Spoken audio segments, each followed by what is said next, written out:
दोस्तों कल एक न्यूज बहुत ज्यादा वायरल हो रहा था, जहाँ पे रितु राठी और फ्लाइंग बिस्ट के डाइवर्स के बारे में बात हो रहा था। बहुत लोग इसके बारे में बात कर रहे थे। ये बात तब उठा जब यहाँ पे रितु राठी एज पर social media claim Ritu Rathi गई हुई थी महाराज के पास। उन्होंने अपने बच्चों के फ्यूचर के बारे में बात की, पति के बारे में बात की। क्या कुछ बोला पहले आप वो देख लीजिए। महाराज जी, इनका प्रश्न है कि इन्होंने अपनी तरफ से सच्चे प्रेम किया, पति से छल कपट झूठ निंदा अपमान मिला, इसलिए बस आपकी अपनी 2 बच्चियों के प्रति कर्तव्य निभाते हुए लाली जी की आश्रित हूँ, अलग रहती हूँ। श्री जी कृपा से एक नौकरी है जिससे श्री जी बच्चियों का पालन पोषण करते हैं। प्रश्न है कि प्रभु क्या सब छोड़कर बस श्री जी के आश्रय जीवन व्यतीत करना चाहिए या अर्जुन की तरह संविधान के मुताबिक अपने बच्चों के हक के लिए परिश्रम? नहीं, श्री जी का अंदर आश्रय रखे, बाहर व्यवहार में अपने कर्तव्य का भी पालन करे। गृहस्थ हो, गृहस्थ में बच्चों के अधिकार अनुसार उसके पिता से उसकी संपत्ति उनको दिलाए। उन बच्चों की माँ है और उन बच्चों का पिता वो है, तो वो संपत्ति का अधिकार रखती है बच्चियां। समय आने पर उनको उस अधिकार की प्राप्ति होगी तो वो भी सुखपूर्वक जीवन व्यतीत करेंगी। माता पिता का जीवन होता है संतान की व्यवस्था के लिए।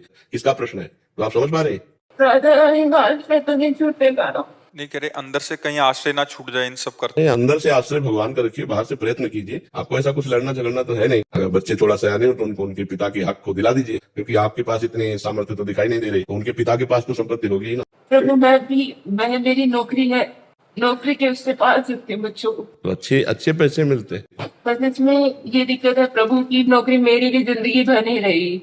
एज मतलब मदर होने के नाते दोनों बच्चों को पालने के लिए मुझे उनको टाइम देना पड़ेगा, तो शायद मुझे अपनी नौकरी छोड़नी पड़ेगी। अगर आपके पास ऐसी पर्याप्त संपत्ति है तो फिर कोई किसी से फिर क्या लड़ाई झगड़ा करने की जरूरत है। बच्चों को पढ़ा लिखा कर आप उनको उनकी योग्यता प्रदान कर सके, इतनी संपत्ति है आपके पास वर्तमान में। हाँ शायद कर सकती हूँ, कर लूंगी। हाँ तो बस फिर हमें लगता है फिर अगर वो स्वेच्छा से दे दे तो दे देनी, झगड़ा मत करो। एंड दोस्तों ये रितु राठी ने यहाँ पे ये पूछा था कि पति से छल कपट और अपमान के कारण दूर हो गई हूँ, क्या मुझे बच्चों के हक के लिए लड़ना चाहिए। लोग यहाँ पे इसलिए अजम्पशन लगा रहे हैं कि फ्लाइंग बिस्ट इस बार बिना रितु राठी को लिए फैमिली ट्रिप पे गए हुए हैं। तो सोशल मीडिया पे ये बहुत ज्यादा वायरल चला था। बहुत लोग फ्लाइंग बिस्ट के ट्विटर में जाके, यहाँ पे इंस्टाग्राम में जाके, यूट्यूब पे भी कमेंट सेक्शन में भी जाके पूछ रहे थे कि जो भी हुआ है पॉइंट दीजिए कि क्या सही में ये हुआ है या नहीं हुआ, कुछ भी हुआ है क्लियर कीजिए, क्लैरिफिकेशन दीजिए। तो फाइनली इसका रिप्लाई फ्लाइंग बिस्ट ने इंस्टाग्राम में पोस्ट करके दे दिया है। यहाँ पे देखेंगे स्टोरी उन्होंने लगाया है। स्टोरी में लिखा है जोई जोई प्यारो करे सो मोहे भावे, यानी जो लोग उनको प्यार करते हैं सब उनको भाते हैं। उसका उन्होंने कैप्शन में लिखा कि मैं यहाँ पे अपने बच्चों के लिए, अपने बच्चों की माँ के लिए चुप रहूंगा और पूरी लाइफ लोगों के नेगेटिविटी और हेट के लिए तैयार हूँ, हेट के साथ जीने के लिए तैयार हूँ, लेकिन कृपया करके मुझसे एक्सप्लेनेशन एक्सपेक्ट ना करें, कोई भी असम्पशन नहीं बनाए। हमेशा आदमियों को क्यों विलेन बनाया जाता है? क्योंकि हम रोते नहीं है, हम ज्यादा बात नहीं करते हैं, हम ज्यादा एक्सप्रेस नहीं करते हैं, और सोशल मीडिया ऐसा कोई जगह नहीं जहाँ पे फैमिली मैटर को डिस्कस किया जाए। मुझे कुछ भी नहीं करना है इस बारे में। Hopefully everything will be sorted soon. मेरे पूर्व जन्म के और इस जन्म के बहुत पाप एकत्रित हो गए। ये भगवान की कृपा ही है कि इसी जन्म में वो मेरे सारे प्रारब्ध नष्ट कर रहे हैं। उसका लिखते कि ऑनेस्टली बोलूं तो मुझे कुछ भी पोस्ट करना भी पसंद नहीं आ रहा है, लेकिन यहाँ पे मुझे कुछ कमिटमेंट जो मैंने दिया वर्क के लिए वो फुलफिल करना है, इसके लिए मुझे पोस्ट करना पड़ेगा। और मैं ऑलरेडी जो कंटेंट शूट कर चुका हूँ उसको पोस्ट करूंगा। मैं नहीं चाहता कोई भी कोलैबोरेशन जिससे हुआ या फिर किसी भी अदर को कोई परेशानी हो, मेरे पर्सनल इश्यूज है, तो इसके लिए मुझे एक्सक्यूज कर देना प्लीज। सेम स्टोरी के रितु राठी ने भी लगाया है कि जोई जोई प्यारो करे सोई सोई मोहे भावे। लेकिन दोस्तों मेरे मन में एक थॉट आया था और सेम वही कमेंट मैंने देखा वहाँ फ्लाइंग बिस्ट के स्टोरी के नीचे में कि saying social media is not place to discuss social matters, यानी कि सोशल मीडिया ऐसा कोई जगह नहीं जो पर्सनल मैटर को डिस्कस किया जाए। जबकि आप अपने लाइफ का हर एक चीज सोशल मीडिया बताते हैं, डिलीवरी से लेके किड्स के हैप्पी मोमेंट, सैड मोमेंट, रोने का,